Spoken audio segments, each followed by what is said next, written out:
हाँ एवरीवन, राधे राधे। कैसे हो आप सब लोग? स्वागत है आप सब लोग का फिर से एक न्यू ब्लॉग में। जब से मशीन आ गई है तब से मेरे लिए कपड़े धोने के लिए बहुत ज़्यादा आराम हो गया है। बहुत मज़ा आता है। घर में दो ही काम ज़्यादा लगते हैं मुझे हैवी, एक कपड़ा धोना, दूसरा खाना बनाना। तो एक तो हो ही गया है आधा, तो कपड़े धोने की टेंशन होती नहीं है। चाहे कुछ भी तुमको धोना धो लो एक दिन में, जितने भी कपड़े हों। तो आज इनको धोऊंगी और इनको धोने के बाद फिर ये रेगुलर हमारे डेली के कपड़े हैं, और इसके बाद फिर हम धोएंगे हमारे जो दलीचे वलीचे होते हैं ना, मतलब हमारे में बेड का बोलते हैं जो जगह जगह, वो सब धोएंगे आज। इसलिए मैंने जल्दी ही मशीन चालू कर दी थी, क्योंकि एक बार इसमें टाइमर 45 मिनट का लगता है, तो 45 मिनट में ये धो के निकल जाएंगे। उसके बाद जितने भी गैस है इसके कपड़े थे सारे मैं धो के डाल दूँगी। तो बहुत दिन से सोच रही हूँ, अभी सर्दियाँ स्टार्ट होने वाली हैं तो मुझे कंबल भी धोना है, लेकिन मैं सोच रही थी कि एरियल का लिक्विड वॉश आए, लिक्विड धोने का लिक्विड आता है ना, वो आ जाए तब धोएं, क्योंकि एरियल में खुशबू बहुत अच्छी आती है। वो आएगा ना, नहीं तो तभी मैं वो अपना जो ओढ़ने का कंबल धोंगे। बहुत बड़ा है, मशीन है, अच्छा है, हाथ से तो धुला ही नहीं जाता था मुझसे। अगर धुल भी जाता था तो उठता नहीं था, इतना वजनदार हो जाता था। तो चलिए उसको धोऊंगी तो आप लोगों को बताऊंगी। आप लोगों को वीडियो अच्छा लगे तो लाइक शेयर सब्सक्राइब जरूर करना। मेरे कपड़े धुल रहे हैं, देखो पानी ले रहा है, मशीन पानी ले रही है, देखो। धुल के निकलेंगे तब बताएंगे। और इधर हमारी ये भगोनी भर के रख गई है, हैं झूला के किसी जाती है ही नहीं।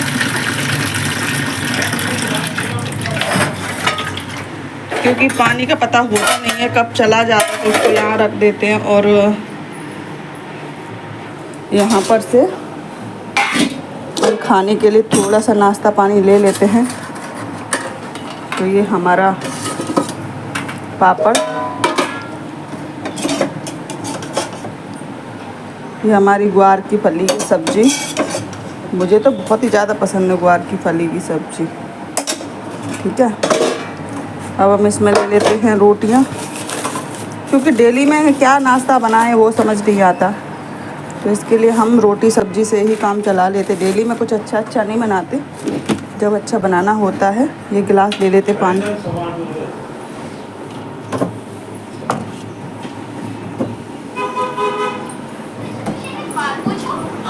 तुम्हें इंग्लिश आती है? हाँ, तो क्लास में तो मैं तुमसे कुछ पूछूंगी तो तुम तो फ्रेंड, अब हम लोग करने के लिए बैठते हैं। नाश्ता तो हो रहा है सुबह के 7:30 पर या 7:45 बज रहे होंगे। अभी मेरे पतिदेव को थोड़ी जल्दी स्टार्ट हो जाता है, उनका काम थोड़ी जल्दी जाती है, तो मुझे सारा काम जल्दी निपटाना पड़ता है। 6 बजे उठ के सारे टिफिन बनाना पड़ता है, फिर नाश्ता बनाना पड़ता है, चाय बनानी पड़ती है, पानी आनी गर्म करके खुद नहाती हूँ, पतिदेव के लिए भी पानी गर्म करके रख देती हूँ। तो आज मैं आप लोगों को कुछ बताने वाली हूँ कि कुछ लोग इतने ज्यादा मतलबी होते हैं। कहने को मैंने अपने पतिदेव की बहुत सारी कमाई उन लोगों के ऊपर दे दी है, उन लोगों के ऊपर खर्च करी है, लेकिन वो लोग ऐसे एहसान मानने के तो दूर की बात है, उन लोगों को कोई फर्क भी नहीं पड़ता। कहते हैं कि जिन थाली में खाते उसी थाली में छेद कर दे, इस टाइप के वो लोग हैं। लेकिन हम तो बस वो कर रहे थे कि उनको जरूरत थी तो उनकी हेल्प करी। लेकिन जिनकी हेल्प कर रहे थे उनको तो कोई फर्क ही नहीं है कि भैया तुमने मेरी हेल्प करी तो चलो बहुत अच्छा रहा, बहुत अच्छी बात है, मैं आपके एहसान कभी नहीं भूलूंगा। लेकिन वो तो ऐसा जताते हैं जैसे कि आपने हमारी हेल्प करके लौट के खुद की हेल्प की है, ऐसा कुछ जताते। सच बता रही हूँ, कहते हैं कि एक बात मैं आप लोगों के साथ शेयर कर दे रही हूँ।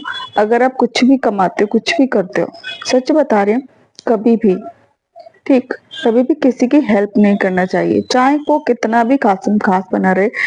ऐसे लोगों की तो बिल्कुल भी नहीं जो आपकी कदर एक चौनी में नहीं करते और आपकी गिनती बिल्कुल भी नहीं करते हैं। उन लोगों की हेल्प नहीं करनी चाहिए, चाहे उनको कितनी भी जरूरत रहे, क्योंकि वो लोग ऐसे होते हैं जरूरत के समय पे आपके आगे गिड़गिड़ाएंगे, मुझे हेल्प कर दो, हेल्प कर दो। जब आप उनका समय निकल जाएगा ना, तो वो मतलब पीछे मुड़ के देखेंगे भी नहीं कभी कि उन्होंने आपसे कभी हेल्प मांगी थी और आपने उनकी हेल्प की थी उस बुरे समय में जब उनकी हेल्प किसी ने नहीं करी थी। तो ऐसे इंसानों से मुझे बहुत ज़्यादा चिढ़ होती है, बहुत ज़्यादा गुस्सा आता है। लेकिन मेरे पतिदेव मतलब बिल्कुल ये तो नहीं कहूँगी कि सीधे हैं, लेकिन ये कहूँगी कि वो किसी के भी बातों में आ जाते हैं बहुत जल्दी, कि कोई किसी ने 2 प्यार से बातें कर दी तो वो उनकी बातों में आ जाते हैं और अपना घर ना देखकर उनकी हेल्प करने के लिए चले जाते हैं। और एक बात बता दूँ, इतना कोई हम कोई सरकारी जॉब है नहीं या फिर हमारे कोई कुबेर का खजाना नहीं है हमारे पास कि चलो भैया कोई बात नहीं। उतना ही कमाते हैं जिससे कि हमारे घर का चल पाता है और कुछ भी नहीं है। लेकिन फिर भी मेरे पतिदेव का नेचर ऐसा है कि वो सबकी हेल्प करने के लिए तैयार ही रहते, रेडी ही रहते हैं हमेशा, ठीक है? लेकिन सामने वाला उनकी कदर नहीं करता, उनका फ़ायदा उठाता है। और मैं ये सब करने के लिए रोकती हूँ तो वो मुझे बोलते हैं ऐसा कुछ नहीं है सुमन, तू समझती नहीं है। मैं सब कुछ समझती हूँ बल्कि वो नहीं समझते। मैं उनसे बोलती हूँ कि आप नहीं समझते हो, आपकी दुनिया आपका फ़ायदा उठाती है। इतना भी अच्छा नहीं बनना चाहिए, कलयुग है, क्योंकि भाई-भाई का फ़ायदा उठाता है कोई किसी की। आज के ज़माने में जब बच्चों की माँ जो पैदा करती है बच्चों की, जब उनकी नहीं पड़ी होती है, तो फिर किसको किसकी पड़ेगी ये बताओ? और ये भी ज़रूरी नहीं है कि भैया आपको सबका हिस्सा बँट में आपको ही सब कुछ मिल रहा है, किसी को कुछ मिल नहीं रहा तो आप सबकी हेल्प करो, ऐसा नहीं है दुनिया में। आजकल सब लोग अपना सोचते हैं, किसी के पास है तो नहीं है और नहीं है तो भी नहीं है, ठीक है? जो आपकी तरफ देखता है, आपकी हेल्प करता है, आपकी सोचता है, आप उसकी करो। जो आपको देखता ही नहीं है, मतलब मैं क्या बोलूँ, सारी चीज़ें धीरे-धीरे अब मैं आप लोगों के साथ शेयर करूँगी। बताऊँगी कि मैं किन लोगों की बातें कर रही हूँ, जिन लोगों की कर रही हूँ ना, उनको खुद पता चल जाएगा कि मैं उनका ही ज़िक्र कर रही हूँ और उनकी ही बातें कर रही हूँ। सच बता रही हूँ, बहुत ज़्यादा एहसान फरामोश होते हैं वो लोग। भगवान उनको माफ़ कर भी दे, मगर मैं उन लोगों को कभी भी माफ़ नहीं कर सकती ज़िंदगी भर भी। चाहे वो मेरे आगे नाक भी रगड़े, फिर भी मैं उन लोगों को माफ़ नहीं कर सकती, क्योंकि उन लोगों ने कुछ ऐसा काम किया है जिससे मेरा, मैं क्या बताऊँ, मेरे सिर्फ़ मन पर ही नहीं, आत्मा पर भी ठेस लगी है, आत्मा को भी बहुत बुरा लगा है कि हमने कभी भी किसी के साथ कोई बुरा नहीं किया, फिर हमारे साथ ही ऐसा क्यों हुआ? तो मैं धीरे-धीरे सारी चीज़ें आप लोगों के साथ शेयर करूँगी कि मेरे साथ क्या हुआ था और मैं किस बारे में बात कर रही हूँ, सारी चीज़ें मैं आप लोगों के साथ शेयर करूँगी। तो ये देख लीजिए, पतिदेव चले गए थे काम पर, उसके बाद मैंने जो कपड़े धोए थे उनको निकालने के लिए यहीं पे सूखने के लिए डाल देती हूँ और उसके बाद जितने भी दलीचे-वलीचे थे यानी कि जो पैरदान थे, सबको मैं धोने के लिए इसमें डाल देती हूँ। और धोने के डालने के बाद फिर मैं देखती हूँ क्या करना है, लिक्विड ऑयल डालना पड़ेगा, उसमें एक्स्ट्रा ही डालना पड़ेगा क्योंकि पायदान कपड़ों से बहुत ज़्यादा गंदे हो जाते हैं और उनमें मिट्टी भी घुस जाती है पैरों से चलते-चलते। तो चलिए लिक्विड डाल दिया है मैंने, सर्फ़ से भी धो सकते हैं लेकिन लिक्विड का ज़्यादा इस्तेमाल करते हैं हम। तो चलिए हमने डाल दिया है और अब इसको चालू करके छोड़ देते हैं और इसने थोड़ा ज़्यादा ही टाइमर लिया था क्योंकि अ, ये जो दलीचे उनको धोने में मशीन को थोड़ा समय लग गया था इसके लिए।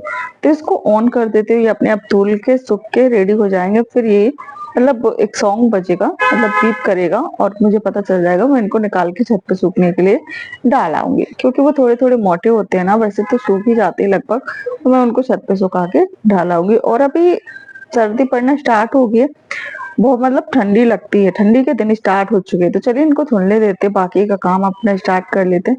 जैसे कि हमारा झाड़ू का काम है, तो हमको झाड़ू लगाना फिर पोंछा लगाना है, तो और जो बाहर का जो है सब मतलब जो जीना है चढ़ते जहाँ से हम, वो भी मुझे ही झाड़ू लगानी है, तो चलिए यहाँ से झाड़ू लगा के ले आते हैं। मैंने अंदर वाले रूम में झाड़ू लगा दिया है और किचन में भी झाड़ू हमारा लग चुका है और ये है हॉल हमारा, तो हॉल में भी अच्छे से लगा देते हैं। उसके पहले मैंने बिस्तर अच्छे से खड़ी कर मतलब फटकार के उनको अच्छे से झरा-झरू के बिस्तर पे चद्दर बिछा दिया है।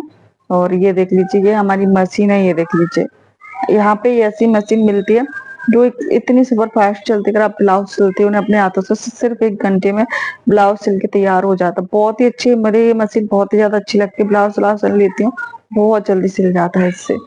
तो चलिए अब कर लेते हैं। यहाँ पे थोड़ी-सी ऊपर मशीन के ऊपर थोड़ी धूल जमा हो गई थी, तो उसको ही मैं क्लीन कर रही थी यहाँ पे खड़ी होके।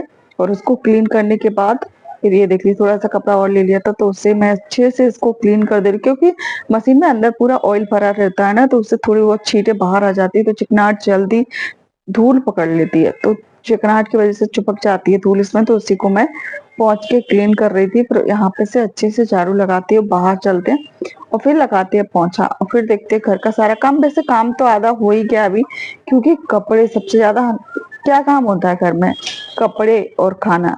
खाना मेरा बन चुका है क्योंकि सुबह टिफिन जाता है तो खाना मेरा बन ही जाता है। तो अभी बचा है क्या, कपड़े। तो कपड़े मेरे धुलने का सारा टेंशन खत्म कर दिया मेरे पतिदेव ने, क्योंकि उन्होंने ला दिया है मेरे लिए वॉशिंग मशीन, वो भी ऑटोमेटिकली वॉशिंग मशीन, जो कि बिल्कुल मेहनत करने की जरूरत नहीं होती, जो कि डबल वाली आती है, यानी कि एक में धोना होता है कपड़ा, एक में सुखाना होता है, तो उसमें मेहनत पड़ती है। उसमें क्या होता है कि एक में पानी पहले भर जाता है, उसमें फिर सर्फ डालो और फिर कपड़े डालो, फिर वो धुल जाएंगे ना, धुलने के बाद फिर उनको दूसरे वाले खाने में डालो, दूसरे वाले खाने में डालने के बाद फिर उनको उसमें निचोड़ने के लिए उसमें पानी वो करो, और उसके बाद फिर वो निचोड़ते उसके बाद निकाल के सूखने के लिए डालो। मतलब बहुत ज्यादा दिक्कत रहती है इसमें। क्या होता है कि इसमें डायरेक्टली बस कपड़े डाल दो, सर्फ डाल दो, या आप लिक्विड डालना चाहते हो डाल दो और उसको ढक्कन बंद कर दो, फिर अपने आप जितना पानी की जरूरत रहेगी उतना ले लेगा, फिर धुल जाएंगे कपड़े। फिर 2 से 3 बार ये कपड़े मतलब निचोड़ते हैं पानी में, पानी आता है फिर निचोड़ के निकाल देता है, फिर पानी लेती है फिर निचोड़ के निकाल देती है, 3 बार ऐसे करती है। और उसके बाद फिर वो कपड़े को सुखा देती है, फिर एक पीप की आवाज आती है, आपके कपड़े तैयार हो जाते हैं। अगर आप बाहर भी कहीं जाते हो ना और कपड़े धुलने के लिए इसमें छोड़ देते हो, तो क्या होगा, अपने आप कपड़े धुल के सूख के बस तैयार होगी, ऑटोमेटिकली मशीन बंद हो जाएगी, चालू नहीं रहेगी।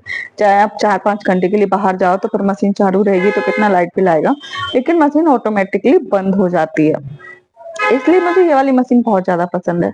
तो ये देख लीजिए, यहाँ पे हम कचरे का वो रखते हैं डिब्बे, तो यहीं पे कचरा झाड़ू वाड़ू करने के बाद, और मैं झाड़ू मतलब अपने अपने जो जगह होती है घर के सामने, सब लोग अपने अपने घर के सामने झाड़ू लगाते, छीना पर भी लगा देते हैं। तो हम रहते 4थी मंजिल पर, ये 4था मंजिल का है, हमारे ऊपर डायरेक्टली छत है। और चलिए देखते हैं क्या करना है क्या नहीं करना। अभी पोंछा लगाती हूँ फटाक से। जीने की तो मैं ले जो आई हूँ जगह पोंछे मतलब को पीना अच्छे से, वहां ये पर वाला जो पोंछा मेरा तो ही मुझे अभी बहुत बारी ज्यादा चल अच्छा रही है लगता है, ये झाड़ू वाला लगाने पोंछा के तो लिए। मेरा बहुत अच्छा है। तो ये है इससे हमारा अच्छे बेड, से ये है बेड हमारा रूम, नीचे भी छोटा सा झाड़ू लग मतलब एक जाता है, रूम अलमारी के नीचे रसोड़ा, भी और झाड़ू लग जाता है, जहाँ पे हम नहीं 1 पहुंच BHK पाते। है। तो हाँ काफी काफी है, है अंदर इतना। नहीं जा तो सकते, ये चलिए वाला काम पोंछा खूब करते हैं, अंदर तक चला जाता झाड़ू है। लगा देना और है अच्छे मुझे, से आपके झाड़ू घर पे पोंछा नीचे लग उल्टा जाता है, सुल्टा पकड़ कैसे के हो ही गया रहता है, है। आप लोग को दिख रहा होगा हमारी टाइल्स कितनी चमक रही है। मैं इसी से कोई सरफ परफ नहीं डालती, कोई भी मतलब लिक्विड वो साबुन सरफ इस्तेमाल नहीं करती, बस इससे ऐसे ही डेली डेली पोंछा लगाती हूँ ना, अच्छे से क्लीन चमक जाता फर्श हमारा। तो आप लोग को हमारे ब्लॉग कैसा लगता है, अगर अच्छा लगता हो तो एक लाइक शेयर सब्सक्राइब जरूर करना। और बस ऐसे ही आप लोग के साथ अपनी डेली लाइफ स्टाइल शेयर करती रहूंगी मैं। बहुत अच्छे अच्छे ब्लॉग आने वाले, क्योंकि देखते हैं अभी हम फिर कहीं घूमने जाने वाले, तो सोच रही हूँ घर से ही आप लोग के लिए पूरा ब्लॉग बनाएंगे अच्छे से, मस्त मस्त, आप लोग को देख के मजा आ जाएगा। तो चलिए एक लाइक जरूर करना, और मैं मिलती हूँ आप लोगों से नेक्स्ट वीडियो में बहुत ही अच्छे से ब्लॉग के साथ। तो अभी तो मेरा दिन शुरू ही हुआ है, लेकिन क्या करूं, घर में काम ही इतने ज्यादा होते हैं कि ब्लॉग यहाँ से मैं दूसरा ब्लॉग स्टार्ट करूंगी। तो तब तक के लिए बाय बाय।